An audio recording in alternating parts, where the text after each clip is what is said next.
वहीं इस वक्त की खबर सुल्तानपुर जिले से आ रही, जहां पर सांसद मेनका गांधी का धान रोपाई करने का वीडियो हुआ सोशल मीडिया पर वायरल। आप तस्वीरों में देख रहे हैं, ये सांसद मेनका गांधी जी दिख रही हैं, जो मजदूरों के साथ धान लगाती दिख रही हैं। आप तस्वीरों में देख रहे हैं, यही वीडियो है वो जमकर वायरल हो रहा है सोशल मीडिया पर। ये महिला मजदूरों के साथ की धान की रोपाई।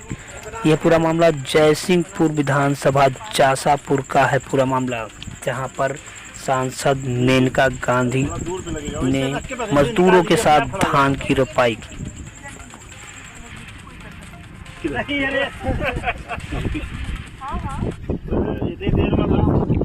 बस तुरंत रुक जाएगा। आप उसमें केवल 2 अंगुली चुभाइए, बस 2 अंगुली, बस ऐसे 2 अंगुली चुभा के छोड़ दीजिए, बस